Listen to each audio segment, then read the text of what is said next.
I always felt connected to the rhythms of rural life. The changing seasons, the smell of freshly tilled soil, and the hum of the tractor were constants for me. But as I got older, I became curious about the world beyond our farm. Stories of distant cities and foreign lands sparked a desire for more than our small town could offer. Our life was simple, rooted in hard work. We weren't struggling, but luxury was a foreign concept. My parents were content, but I dreamed of exploring the world.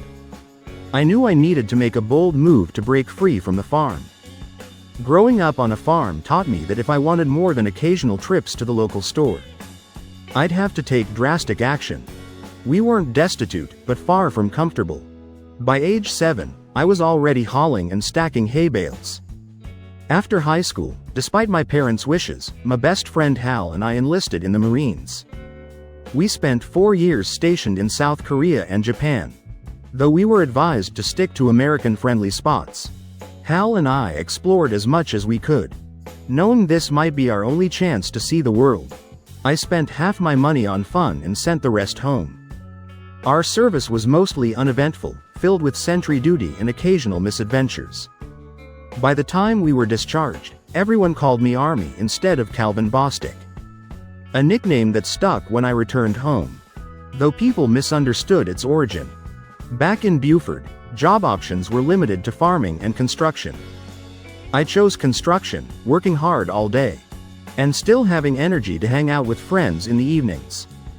I met Stacy at Higgins' restaurant, and it was love at first sight. After many attempts, she finally agreed to go out with me. And we got married 9 months later. At 24, Stacy and I were happy, but knew we needed to save money before starting a family. My dad advised me to seek better job opportunities. And he was right, we could barely cover our expenses. After 2 years of marriage, we had little savings, and lived paycheck to paycheck. The nearby cities of Somerville and Kensington offered more job opportunities, and we hoped to improve our situation one day. One afternoon, Stacy excitedly shared news about a new gym opening in Kensington, with better pay. She was eager to apply, and hoped the job would help us save for a family. After a successful interview, Stacy started working at Stokes Fitness Palace. Initially, she dressed conservatively, but over time, her outfits became more revealing, which made me uncomfortable. However, when I visited the gym, I saw that her coworkers dressed similarly, which eased my concerns. Her job seemed to boost her confidence, and her libido increased, leading to wild nights together. She credited her workouts and healthier lifestyle for the change, and I was happy with the new energy in our relationship. One Friday, Stacy mentioned a promotion at the gym, and asked me to attend a special event for spouses. Though I was skeptical, I agreed to go. On the night of the event, I felt uneasy, so I brought Hal along. He lent me a spy pen that could record audio, just in case. When we arrived at the gym, Hal wasn't allowed in at first, but I insisted, and we both entered after handing over our phones. Inside, Stacy looked nervous, standing next to her supervisor, Gerald Goliath Jenkins. She was dressed in a skimpy bikini, which shocked me. When I asked what was going on, Goliath smugly explained that he had set up an arm wrestling contest, where the winner would get both a cash prize and a night with Stacy. Though she initially resisted, the money tempted her, and she eventually agreed. Goliath revealed his plan to erase my memory with ketamine after I lost, so I wouldn't remember any of it. Stacy would get the money, and we'd continue our lives as if nothing had happened. I realized Goliath had made several mistakes, including underestimating the loyalty of his accomplices, and assuming I wouldn't notice being drugged. I knew I had to stay calm and think through my next move. One of the goons claimed to know the right dose to knock me out, but I was done playing along. "Forget it, I'm not competing," I said coldly. "If Stacy's considering this, she's yours," I continued. "Do whatever you want with her, I'm leaving," I added. Goliath responded, "You can't leave, Army, a deal's a deal." "I promised Stacy you'd compete and forget everything," he said. "I don't care anymore, I just want a divorce," I stated.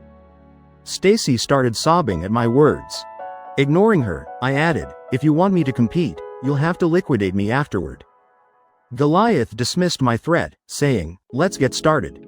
They marched me into the gym, where the men cheered and catcalled at Stacy's nearly undressed body.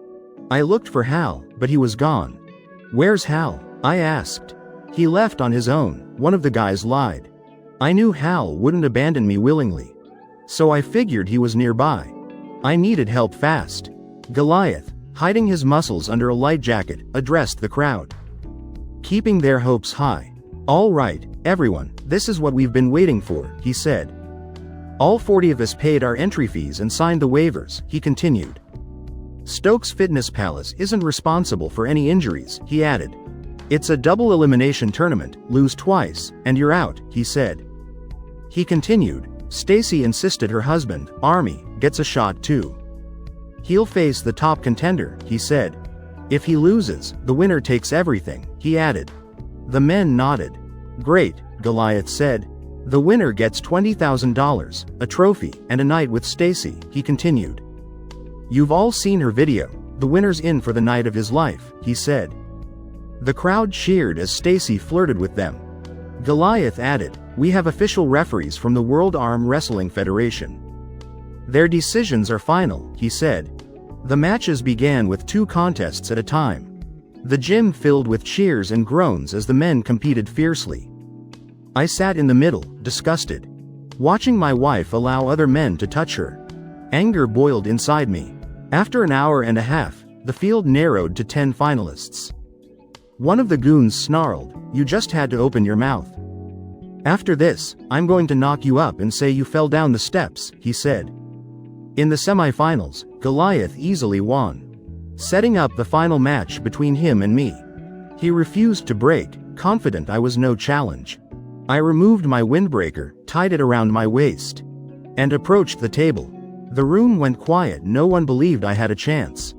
They already assumed Stacy would be Goliath's prize. I asked, "Where's the $40,000 prize money? I want to see it." Goliath taunted, "Why do you care? You're not going to win." "I still want to see it," I replied. The goons fetched the locked box, and the referees confirmed the money was there. I asked referee Justin Albright to hold on to it and ensure I could leave alive. Goliath smirked, "You'll leave, don't worry." His look told me otherwise. I suspected his goons were waiting outside for me. Satisfied, I said, "I'm only here for the money. I don't care about her anymore," I continued. "I'm tempted to leave her here, win or lose," I added. Stacy shot me a furious look. "Enough talk, let's get this over with," Goliath said. Stacy kissed him passionately, fueling my anger. When she tried to kiss me, I stopped her. "Don't touch me, Stacy, you're nothing but a cheating bitch," I said. "If I had my way, I'd divorce you right now," I continued. "Get back behind me, I can't stand the sight of you," I added. Stacy started crying as the crowd gasped. The referees seemed uneasy, and I hoped they realized I wasn't here by choice. Goliath challenged me, "Put your arm up, and let's see who's the real man."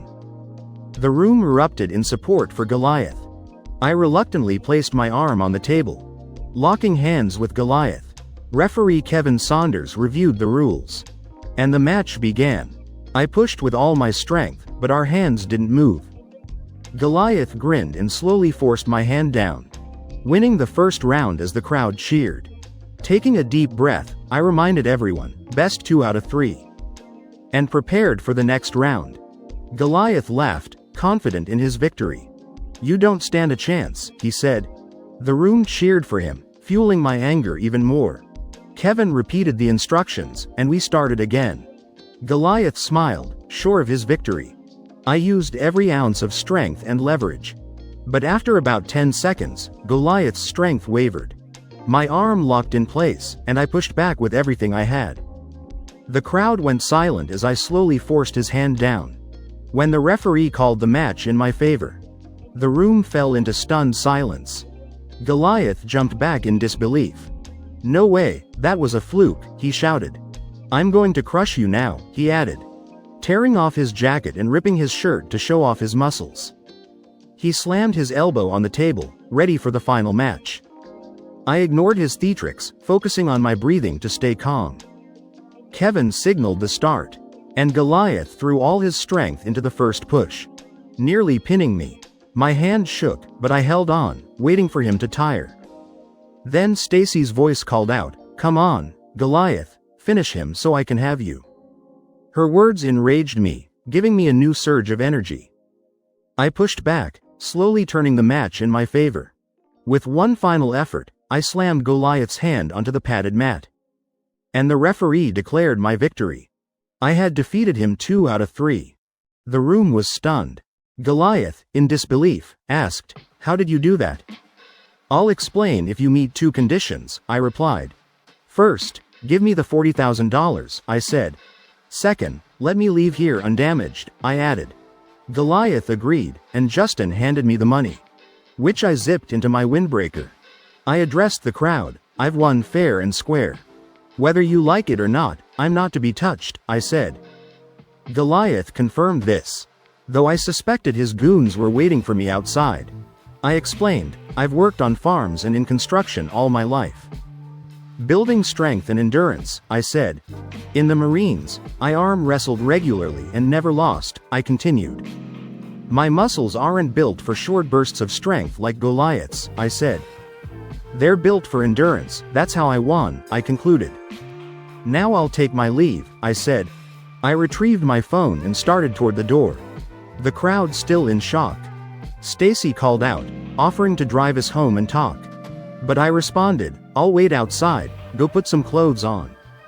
She saw it as a chance to talk, but I intended it as a way to buy time to escape. As I reached the front door, I saw Hal's car. He flashed his lights, confirming he was ready. Just then, 3 of Goliath's goons appeared from behind an SUV and started running toward me. But Marines are trained to run, and I outran them, diving into Hal's car. Hal didn't wait, he peeled out, leaving the scene with tires screeching. I managed to escape with my memories intact. "I didn't abandon you in there, Army," Hal quickly assured me. "Some big guy forced me out and tossed my phone on the ground," he said. "They said it was a closed event, and I wasn't invited," he continued. "So I waited," he added. "I was about to call the police, but since no one else came out, I figured you were okay," he said. "But seeing those guys chasing you didn't look friendly," he continued. "What happened, and where do you want to go?" he asked. "Take me to my place," I said. On the way, I told him everything. Hal was shocked and couldn't believe Stacy's betrayal, especially with the drugging plan. He shook his head in disbelief. "What do you want to do, Hal?" he asked as we pulled up to my place. "Park behind the building. Stacy will probably show up soon," I said. "If she's alone, I'll talk to her while I pack," I continued. "Can I crash at your place for a few days?" I asked. "Of course, I only have a couch, but it's yours," Hal replied. "The couch is fine," I said. "If she brings any of those thugs, I'll slip out the back and head to your place," I added. "Wait, I have an idea," I said. I took the cash and hid it in an empty fast food bag, which we stashed under Hal's spare tire. "I might need backup. Got your weapon?" I asked. "Always," Hal said, showing me his pistol. He tucked it into his waistband and followed me inside. I was nearly done packing when we heard the front door unlock. Hal hid in the closet as Stacy rushed in. "Thank God you're here. I was so worried you'd be gone," she said. "We need to talk," she added, sounding remorseful. "Are you alone, or are the guys you hooked up with earlier nearby?" I asked. "It's just me," she winced. "I'm sorry for what happened tonight," she said. "I got caught up in everything," she continued. "I was supposed to excite the guys, and I went too far," she added. I smiled sarcastically. "Why bother? They'd already paid. It's not like you'd get more out of them," I said. Stacy tried to justify her actions, claiming she was playing both sides, hoping we'd get the money no matter what. She praised my win and said she was happy to be with me instead of someone else. "That's not how I remember it, Stacy," I replied. "I heard you cheering for Goliath, telling him to finish me off so you could have him," I said. She looked down but insisted she wanted to build a family with me. "This was just a one-time thing for the money," she said. Goliath was sure I wouldn't remember anything, she added. "But even if I forgot, you'd still be a cheater, Stacy, I replied. You were okay with having me drugged and held against my will, I said. You betrayed me, that's unforgivable, I continued. We're done, I concluded. She started sobbing. No, you don't mean that, we belong together. Suddenly, there was a knock at the door. Why don't you see who it is? Stacy suggested sweetly.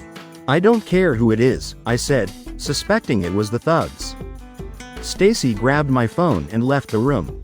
As soon as she opened the door, she let in Goliath and the 5 goons. I have his phone, so he's not recording anything, she said. Little did she know, I had already activated the recording device. She continued, just hold him down, get the pills into him, and make it look like a mugging.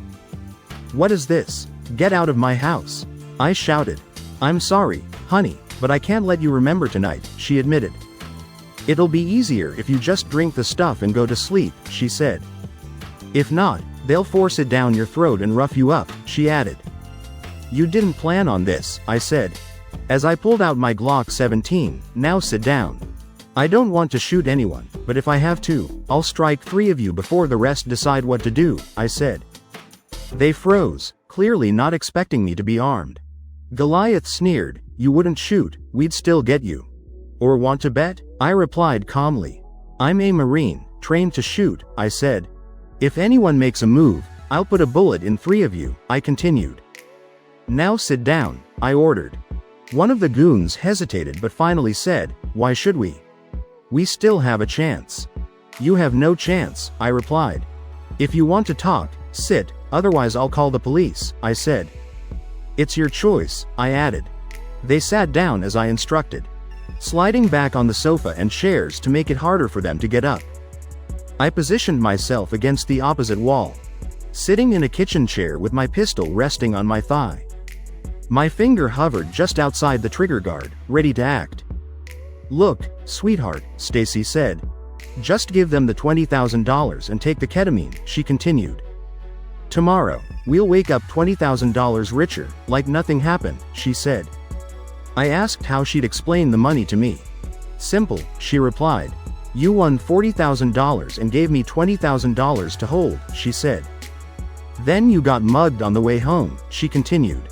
They might have to rough you up a bit to make it look real, she added. But you'd wake up as my loving husband, and we'd have a bright future, she concluded. I started laughing, which made the men uneasy. Stacy looked puzzled and began to stand. Grab his weapon, Goliath urged. He won't hurt you, he loves you, he said. You're half right, I said. I used to love you, I continued. But if you stand up, I'll shoot 3 of these guys, I added.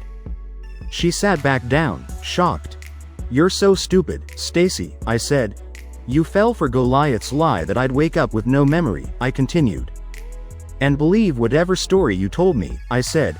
But you were never going to see a dime of that money, I added. They planned to drug me and have their way with you, I said.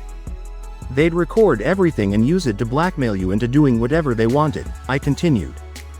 This was never a one-time deal, I concluded. Stacy tried to deny it, saying the guys were happy with what they got earlier. But I pointed out the video she made, which could easily spread and ruin her reputation. Now, whose idea was it to invite me tonight? I asked. Stacy admitted it was Goliath's idea. He wanted to humiliate me. Not just by sleeping with her, but by making me watch. He wanted control, to keep me from interfering and calling the police. And once they had their blackmail material, they'd own her. You were never going to get that money, Stacy, I said. They'd make sure of it, I continued. They'd use you whenever they wanted, and you'd be stuck, I added. Stacy finally began to realize she'd been duped. She admitted to agreeing to sleep with Goliath, but not the others. I laughed at her naivete. You really think they'd go to all this trouble and not take turns? I asked. They'd get what they wanted, and you'd end up with nothing but a blackmail video, I said. And even if you got the money, they'd make sure you paid for it at the gym, I continued. They'd stage my injuries to look like an accident, I said. But here at home, they'd make it look like a real mugging, I added. They'd knock me senseless, maybe even break some bones, I said. You wouldn't have the money to cover the medical bills, I continued. Because you were never going to get it, I said. And if you did, Goliath would just use that as leverage to control you further, I added. And let's be real, Stacy, you'd never go off birth control, I said. Because you'd be too scared of getting pregnant with one of their kids, not mine, I concluded. She sat there, finally understanding the mess she was in. I had figured it all out. And made it clear I was done with her and her lies. Stacy stared at me in shock. Let me point out another flaw in your plan, I said. You wanted to say I got mugged after giving you $20,000, I continued. But there are 42 witnesses, including the referees, who saw me leave with all the cash, I said. No mugger would have left any of it behind, I added. Your story wouldn't hold up, they'd take every cent, I concluded. How did an uneducated jarhead outsmart us? Goliath grumbled. Stacy looked horrified, realizing how badly she'd been played. Just because I don't have a degree doesn't mean I'm stupid, I replied. In the Marines, I was trained to think through situations, I said. Earlier tonight, I knew those 5 guys were over the liquidation, I continued.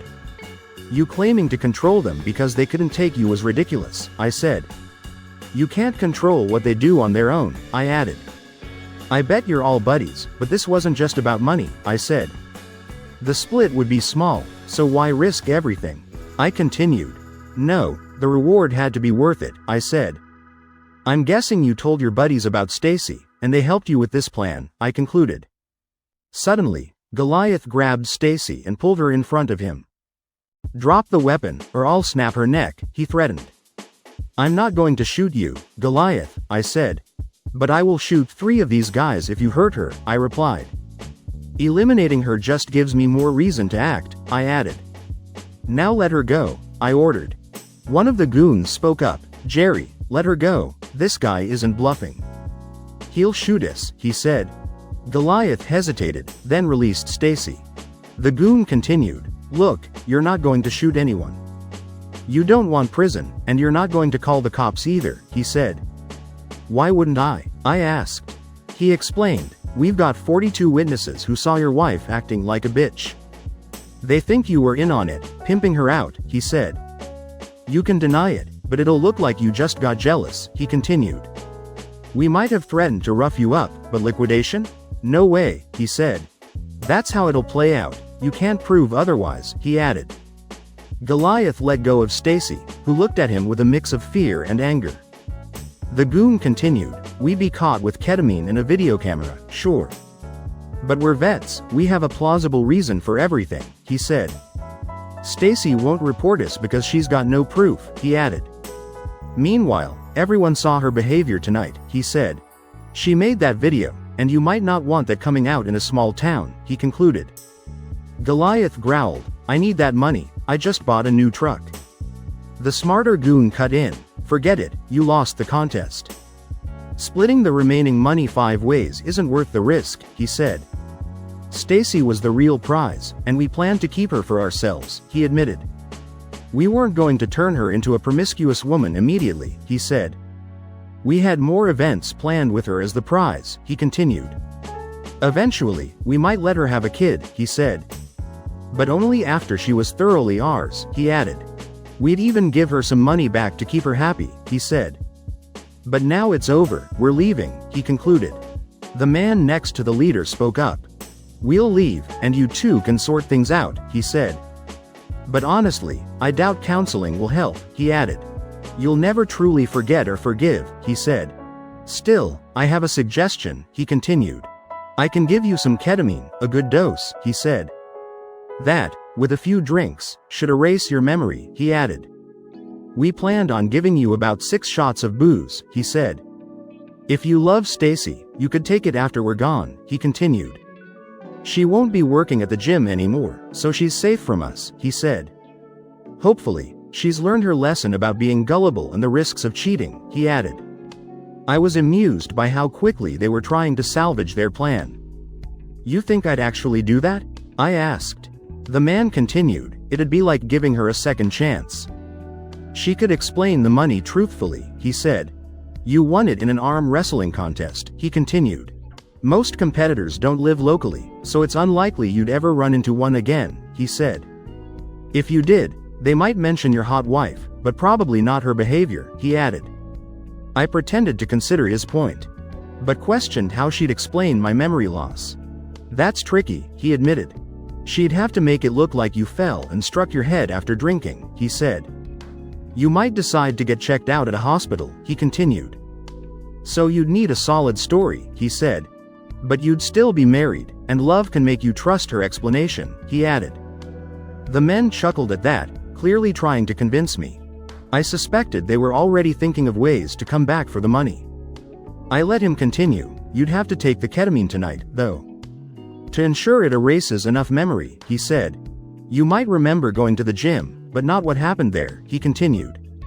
That gives Stacy the chance to fill in the blanks, he said. I then raised the real issue, what to do about Stacy. I could just divorce her and move on, I said. That seems like the smartest choice, I added aloud. Stacy began begging, promising she'd never do anything like this again. But you still cheated, I replied. And taking ketamine after you guys leave raises another problem, I said. What if you come back and blackmail Stacy for the money? I asked. You could create doubt and tear us apart, I added. The men all shook their heads, including Stacy. I demanded each of them verbally promise they wouldn't bother us again. Which they did, in unison, as if I was about to let them go. The big problem is, Stacy would have to hurt me enough to cover the amnesia, I continued. She'd need to make it look like a real fall, I said. Could you do that, Stacy? I asked. Oh, yes, I'd make it convincing, she said eagerly. A few kicks to the head and ribs, she continued. Maybe even stage a mugging, she said. We could say we went out to celebrate, and you got jumped, she added. I could claim I ran for help, and when I came back, they were gone, she said. I'd bring you home and kick you here to make it look real, she continued. I'd use your heavy boots and leave some bruises, she said. Maybe kick you in the balls a few times, she added. Just enough to hurt, but not do serious damage, she concluded. I couldn't believe how quickly she got on board with hurting me. The 6 men stared at her in disbelief. And tomorrow, I'd take care of you, she added, almost gushing. Bringing you ice packs for your head and balls, she said. We'd save our marriage, have money for a baby, she continued. And I promise I won't cheat again, she concluded. That included making out or letting anyone feel her up. I noticed she only said that because I called it cheating. She still didn't fully agree. I asked her calmly, you really wanted to have sex with Goliath, didn't you? You'd be thinking of that when you kicked me, I said. Okay, I won't lie, she admitted. Yes, I was excited about sleeping with him, she said. I felt his excitement and wanted it, it would have been wild, she continued. But now I'm mad at both of you, she said. You for figuring it out, and him for planning it, she added. I'd like to kick you both in the nuts, she said. Maybe that could be a condition for letting them go, she continued. I get to kick Goliath a couple of times too, she added. Goliath bristled. Screw that, I'm being honest here. You won't remember this anyway, he said. And won't remember the other stuff either, he added. Stacy's flushed face showed she'd remember everything. And enjoy the memory, even if she missed out on actually being with Goliath. She seemed eager to hurt me. Just as she had been ready to break my heart earlier. As long as I wouldn't remember any of it. Since we're being honest, I have a few more questions, I said. Before deciding whether to let you go or let Stacy erase my memory, I continued. Both Stacy and Goliath nodded eagerly. You both claimed you never actually slept together, I said. And were drugged because you thought you'd erase my memory, I continued. Stacy even asked that I get a chance to win the prize, I said. Though she didn't think I'd succeed, I added. But tell me, did you plan to make me watch before drugging me? I asked. You've hinted at it both ways, I said. I already suspected the truth. And confirmed it when they responded. Yeah, we thought it would be thrilling to make you watch, Goliath admitted. Stacy liked the idea of having that kind of power over you, he said. The word, power, stood out. Especially considering how much Stacy seemed to relish the thought of hurting me. After I passed out, or maybe even while I was still conscious. Just to hear me scream. It wasn't just me, Stacy protested, still not realizing what she was saying. Goliath said it would be hot if you cried while watching him be a better man, she added. I then asked, who suggested it first? Goliath quickly replied, I did. But Stacy added ideas to make it wilder, he said. I followed up with another question. You said she gave you all head this afternoon as payment for your help, I asked. Is that true? I continued. One of the men confirmed, yeah, she agreed to it. To show she was on board and to pay us since we couldn't compete for her, he said. I nodded, hiding my emotions. By then, I just wanted answers. All 5 men admitted she had done it, each providing details. Stacy then said, let's let them go and take care of your memory. We can reset our marriage, she continued. And I promise I won't be tempted again, she said. I barely kept a straight face. Yeah, after you enjoy stomping my nuts, I said sarcastically. Oh, no, I won't enjoy it, she replied. I'll just do enough to make it look real, she said, contradicting herself. I asked the men if they planned to double back for the money and Stacy after I was out. And they all denied it, trying to convince me. I pulled out a second cell phone, raising my Glock to remind them I was serious. These guys aren't going anywhere, Hal, I called out. They'll give us just enough time for me to take the ketamine, I said. And maybe stage the mugging, I continued. Then they'd come back for the money and you, Stacy, I said. Stacy looked shocked. You'd be dumb enough to tell them I'd taken the pill, I said. And they'd return to finish the job, I added.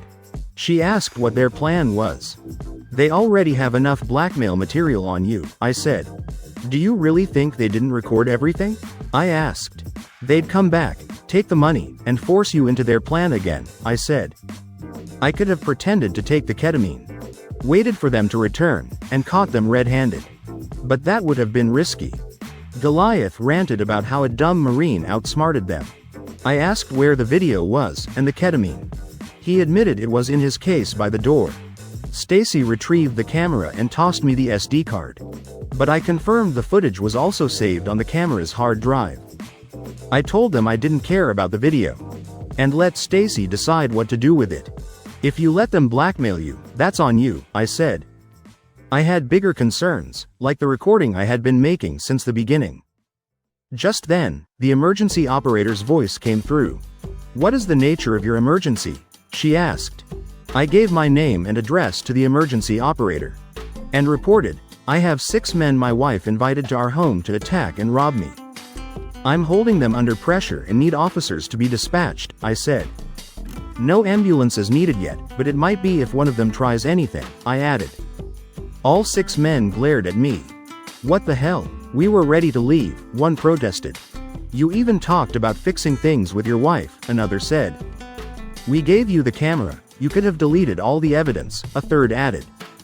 We'd have no blackmail material left, the veterinarian protested. Stacy looked shocked. Well, my marriage is ruined because of you guys, I said. So I'm returning the favor, I continued. Now you can explain to your wives why you got arrested, I said. And see if they believe you, I added. I doubt they're as gullible as mine, I concluded. 3 of the men shifted in their seats. I raised the Glock, making sure they saw my finger on the trigger.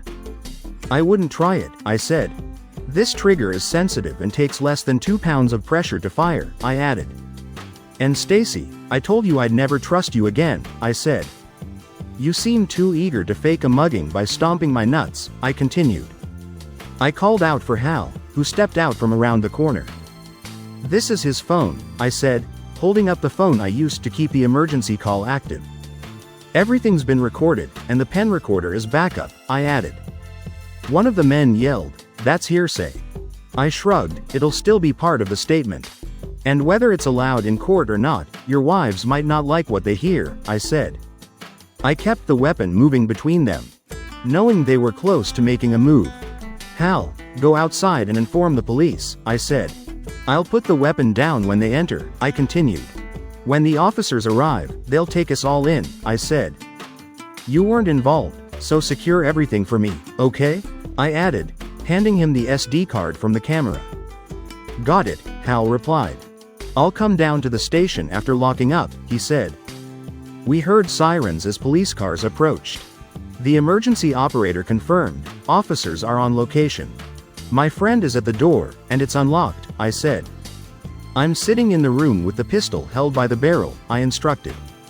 The first officer through the door was Hal's older brother, Bob, a police lieutenant. What's going on here, Army? Put the weapon down and step away, he said. I complied, noting his body cam was running. Well, it seems my wife cheated on me, gave these guys head earlier, I said. And planned to sleep with this one, I added, pointing at Goliath. They threatened to drug me with ketamine and booze, I continued. When that plan failed, they came here for a second chance, I said. My wife let them in and gave them my phone so I couldn't record anything, I added. It's in his shirt pocket, I said, nodding at Goliath. That phone should show their intentions, I concluded. Goliath quickly countered, ridiculous, we drove Stacy here after her husband left her in Kensington. Following his arm wrestling win, he said. She invited us to celebrate, he's delusional, he continued. He told the contest he feared for his life, he added. I suggested taking us all to the station to give statements. And make a public record. Bob cut me off, saying he knew what to do. Soon, everyone but Hal was in handcuffs and loaded into police cars. Hal told Bob he'd secure the house and then come to the station. I knew he'd upload copies of the recordings as planned. At the station, I explained what happened. And what I suspected their plan was. I advised Bob to check the case left at my house for ketamine. And the camera with the video of Stacy. Bob offered me coffee and then began taking the other statements. Later, Bob returned, Army, these guys are all telling the same story. That you're crazy, he said. They claim you won the arm wrestling competition, he continued. And then held them at gunpoint after Stacy invited them over, he said. One of them is a lawyer and wants to represent the others, he added. But since he's also a suspect, he can't, he said. They're all writing statements, he continued. Do you have any proof? He asked. I can't open the files on that camera without a warrant, but I did impound it, he added. I told Bob that Hal had an audio recording of their confessions. And was making copies. This changed everything immediately. As soon as Stacy heard about the recording, she broke down.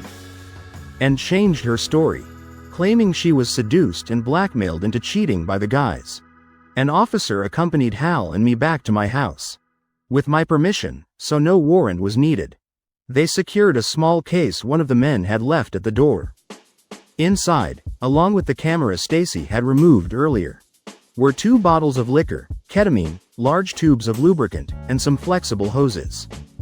The video downloaded from the camera clearly showed my soon-to-be ex-wife happily engaging with all 5 men. With Goliath talking about how much she loved the thrill. And how she couldn't wait to be with Goliath after he won the contest. Bob might have pushed the limits, but he let me watch the video at the station. By then, I had my own copy to watch later. With enough evidence, Stacy, Goliath, and the 5 men were kept in jail until their arraignment on Monday. I kept the SD card hidden. But Bob told Hal and me to stick around. But I decided to leave town early Sunday morning. I bought 2 cheap round-trip tickets to Las Vegas for Hal and me. We spent the day collecting discarded sports betting slips, amassing nearly $40,000 worth. Planning to claim I'd lost most of the money. Hal and I had a wild time in Vegas. Taking photos at strip clubs and posing with liquor bottles. To create a story about spending our winnings on a good time. We even made donations to a children's camp cancer hospital. Wearing the sweatshirts they gave us for our contributions. On Monday, I ignored a barrage of calls. Suspecting some were from Stacy's parents. Bob eventually texted, demanding I call him back. When I did, he wasn't pleased but told us to get back home. When we returned, Bob gave us an official reprimand. As he took us to the district attorney's office. We claimed we didn't realize we had to stay in town. And thought close meant anywhere in the continental US. Bob and the DA weren't happy with our explanation. The DA asked me to go over the events again. My story matched the audio recording perfectly. And I was more determined than ever to divorce Stacy. I visited a lawyer, Mr. Price, who advised me that the divorce would cost around $2,000. but was the least of my worries. He told me not to stress about hiding the money, since I didn't have much left, and that the criminal charges against Stacy and the men were more important. On Tuesday, I found a new apartment close to work. Though my parents would have taken me in, I preferred to stay independent and away from Stacy. By then, rumors had spread in our small town. The story was that Stacy had an affair with her boss, who came to my house to confront me, and I held him at gunpoint until the police arrived. After Stacy refused to move back in with her parents, I moved out. Following my lawyer's advice, I kept the true story quiet, holding on to the audio recordings as leverage. On Wednesday, I started receiving more calls from unknown numbers. The fourth was from Gloria Jenkins, Goliath's wife, who texted, asking me to call her. Curious, I did. She picked up immediately and told me her husband claimed everything was a misunderstanding. She wanted to meet in person. So I drove to Kensington, bringing Hal's recording pen just in case. At the cafe, Gloria introduced herself. She was a stunning woman, blonde, and in her late 20s. Despite her calm exterior, I could sense her anxiety. I wasn't sure if she was a victim or in on the scheme with her husband. So I stayed cautious. She explained that all she knew was her husband and his friends had been arrested after an incident at my home, and she suspected she wasn't getting the full story. She asked me to explain what had happened, realizing she and the other wives deserved to know the truth. I suggested inviting them over. I pointed out the 3 women sitting across the cafe, who had been watching us since I arrived. Gloria seemed impressed by my observation, and invited the women over. After introductions, one of them nervously asked, "Is it as bad as we imagined?" I replied, "Maybe not for you, but for me, it's the end of my marriage." Goliath had been trying to seduce my wife for a while, I said. He succeeded in everything but actual sex, I continued. And he and his friends planned to blackmail her into being available to them in the future, I added. I watched their expressions shift from disbelief to anger and back to shock, with muttered curses all around. "No wonder the cops held them so long," Gloria said. "They got out this morning and have been with their lawyer since," she added. "I assume you have proof, even though the guys claim you don't," she said. I pulled out a flash drive. "I have hours of audio recordings, pretty damning stuff," I said. "There's some irrelevant chatter in the middle, but I can summarize it," I continued. "And then you can listen," I added. One of the women shook her head in disbelief. "Lord, I can't believe how dumb your wife is she serious?" she said. "And to make a video of herself, knowing it would be sent to strangers?" another added. Someone muttered, "Idiot." I nodded, noticing how the women weren't shocked by their husband's behavior. "Why would I be?" one woman said. "My husband's an egotistical idiot," she continued. "My mom warned me he'd cheat eventually," she added. "When we heard about an angry husband with a gun, we figured it was something like this," she said.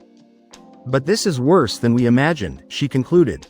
Gloria suggested, "Let's go to my office, we can listen to the recording there." She explained she worked in investments and had a nearby office. They listened to the recording, fast-forwarding through the arm wrestling competition. By the end, they were almost as angry as I was. One woman joked, "Teach me how to bite it off if he tries that crap again." The others laughed, and they all made quick phone calls, none lasting more than a minute. Gloria explained that the 6 men had been tight-knit friends since high school, bonding over bodybuilding. They chased girls but were disciplined, charming, and stuck together, more than with their wives. "We girls get along because of them," she said. "But our marriages aren't great," she added. "We're like satellites around their bromance," she concluded. Later, when the others had left, Gloria asked me, "Army, you're clearly smart. Why are you working such a low-income job?" she asked. I shrugged and explained, "After I left the military, I wanted to stay close to my parents." "Do they need constant help?" she asked. I shook my head. "No, they actually told me I didn't need to stay so close. But I got complacent, it was home," I said. "Hal's in a similar situation," I continued. "His brother's a senior police officer, but he works a low-stress job too," I said. I continued, "While overseas, I read a lot, mystery stories mostly. It kept my mind sharp, I added. Gloria laughed, and I found myself liking her laugh more than I should have. I quickly excused myself, feeling guilty. You can call me anytime, I told her. Though I wasn't sure I should admit how much I looked forward to it. After several calls, texts, and voicemails, Stacy finally tracked me down. Pleading to talk. All right, Stacy, what makes you think there's a misunderstanding? I asked. And why do you think there's any chance of saving our marriage? I continued. She looked startled.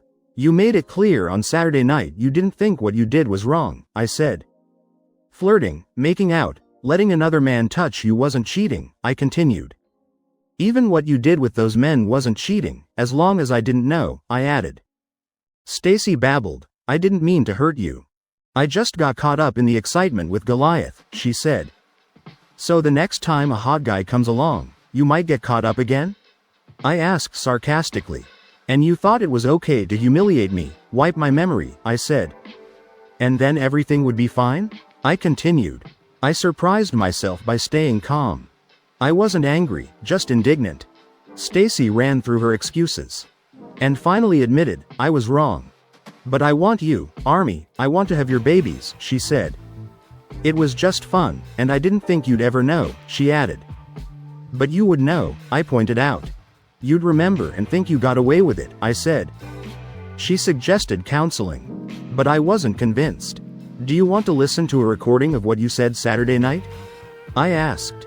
If you still think it was acceptable, then we can talk, I said.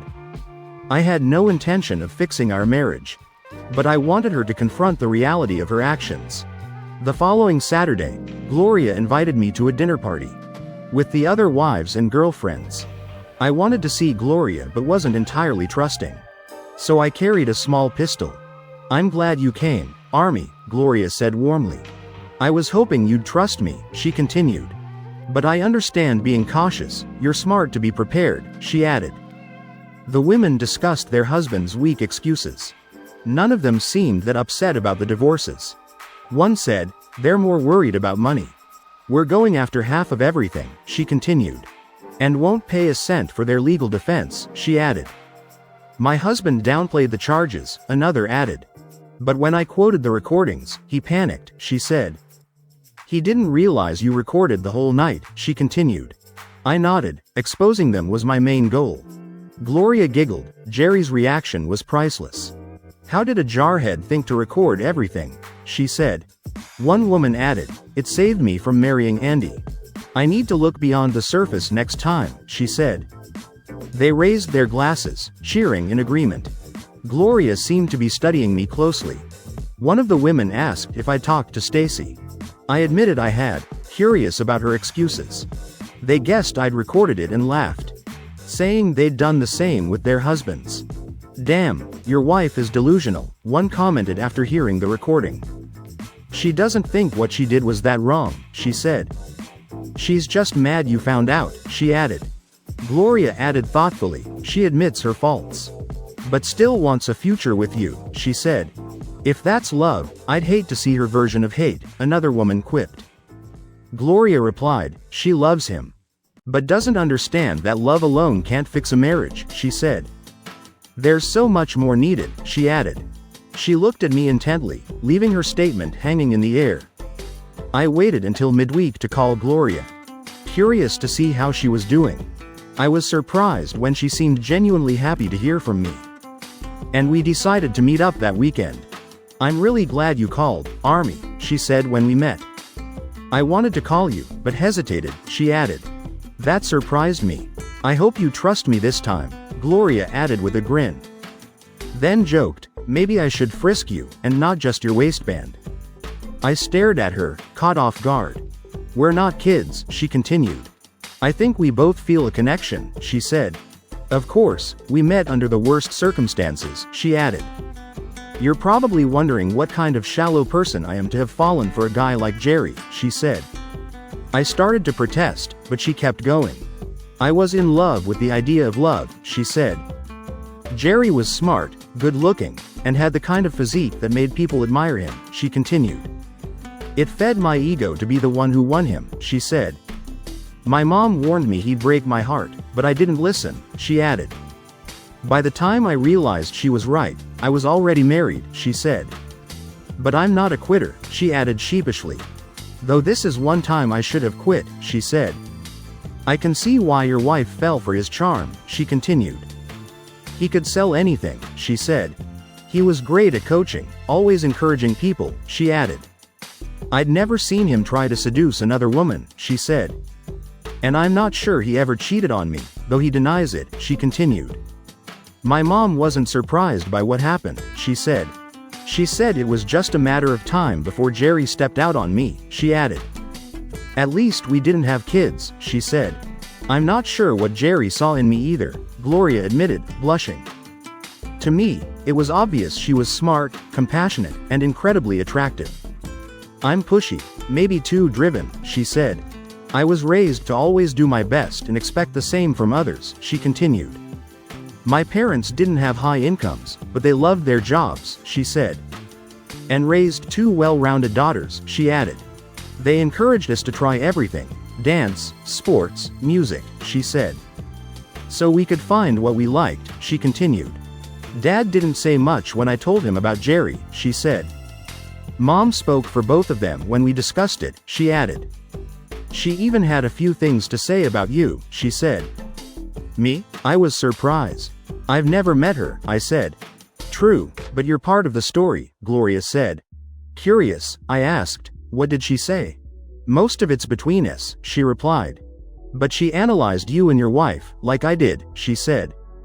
And? I prompted. She agrees with me that Stacy loves you, but doesn't respect you, she said. I nodded. Yeah, I've wondered if she even loved me at all. Oh, she loves you, she wants your kids, Gloria said. If she just wanted to cheat, she wouldn't have cared if you found out, she continued. She went to great lengths to keep your marriage intact, she said. But part of her thinks you're not good enough for her, she added. She wants the upper hand, she continued. That's why she talked about humiliating you after sleeping with Jerry, she said. That's a whole new level of disrespect, and it pisses me off, she added. I laughed. It didn't exactly make me happy either. Gloria's eyes filled with tears. You don't get it, it infuriates me. I want to rip her hair out for what she planned to do to you, she said. She might not respect you, but I do, she added. Taking a deep breath, she continued, from the first moment we met, I respected you. You had the guts to meet Jerry's wife, she said. And you treated me with kindness and respect, she continued. I liked that, I liked you, she said. Let me finish, Gloria said, holding up her hand. You remind me of my dad, she said. They say girls marry men like their fathers, she continued. I didn't marry Jerry, but I see some of Dad in you, she said. Mom even warned me not to fall for you too quickly, she added. But I'm struggling here, she said. I have to know, do you like me? She asked. I admitted, I felt guilty about my feelings for you. Part of me wanted to be with you just to get back at Jerry, I said. But I realized I don't care about him, I continued. I care about you, and that scared me, I said. I'm married, even if it's to someone who doesn't deserve me, I added. But yes, I like you, Gloria, I concluded. She smiled. Good, then we can take our time and see how we fit together. We both laughed. And then she asked, can we at least kiss? I nodded, and she quickly sat in my lap, kissing me deeply. When we pulled apart, she grinned, I'm staking my claim on you. And when the gold runs out, you'll move on, I teased. She giggled, no, I'll reinvest everything I find. I want a relationship built on love, not just lust, she said. Respect is key, we'll find common ground, she continued. 'Cause I'm a pushy woman who knows what she wants, just like my mom, she added. Over the next few days, I couldn't stop thinking about what Gloria had said. I knew I was rebounding from Stacy. But this felt different. Gloria was right, Stacy might have loved me, but she didn't respect me. That stung. Gloria, on the other hand, openly respected me. Even comparing me to her father, whom I hadn't met yet. She was clear about her growing feelings. And while I was deeply attracted to her, it scared me. And made me feel guilty. Meanwhile, Mr. Price filed my divorce papers. separating my finances from Stacy's. Without a job, she relied on our meager savings, and eventually had to call her parents for help. This meant confessing our separation and its cause, though she conveniently left out the worst parts. Her father called, upset, urging me to consider counseling, since, in his version of events, Stacy had merely flirted and gone too far with her boss. I sent him a flash drive with the audio recording of that night. 3 days later, he apologized, admitting he understood, but still needed to help his daughter stay out of jail. By the end of the second week, everyone involved knew I had the full audio recordings. The two veterinarians were sanctioned, unable to handle anesthetics, which made their work nearly impossible. At the gym, every female member was informed about Jerry's actions, and Stokes Fitness fired him to avoid a mass walkout. I couldn't sue the company, but my attorney had considered it. The criminal trial took 6 months, which I learned was relatively quick. The local media followed the case closely. Given the prominence of the men involved, lawyers tried to suppress the audio recordings, the prosecution's key evidence. And the men even tried to press charges against me for holding them at gunpoint. That was quickly dismissed. Stacy, feeling betrayed, turned on them and testified for the prosecution, revealing how they planned their attack on me. Her confession of agreeing to drug me earned her a 2-year sentence, with 18 months suspended, while I initially would have been satisfied just to ruin their relationships. I couldn't deny a sense of justice being served.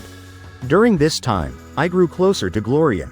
She was a tough taskmaster, pushing me to enroll in college. Hal joined me, and we both did well. By the time the trial came, we had completed a semester with good grades. Gloria also set me up with Marie, one of the exes of the goons. Both women were remarkable, and Hal joked about their shared fates. Gloria and I waited until our divorces were final, before taking our relationship further. And it was worth the wait. On our honeymoon, Gloria revealed she had stopped her birth control months earlier, wanting to start a family with me. She also had a temporary tattoo on her back that read, "Exclusive property of Calvin Bostic," which made me laugh. We both felt lucky to have found each other. One day, while out for a snack, we ran into Stacy, who was back at her old job after serving her time. She tried to make small talk, but I informed her that Gloria was now my wife, and that we were expecting a child. Another server took over for Stacy, who seemed upset. Over the next few months, Gloria and I settled into a new rhythm. My divorce from Stacy, though difficult, felt necessary for my happiness. Gloria and I focused on our future together, excited about the arrival of our baby. The criminal trial concluded, and justice was served, giving me closure. When our son was born, our lives were filled with joy. Gloria and I continued to grow closer, grateful for the second chance at happiness. Looking back, I realized that the difficult journey had led me to where I was meant to be. By Gloria's side, with our son in my arms, finally feeling at home.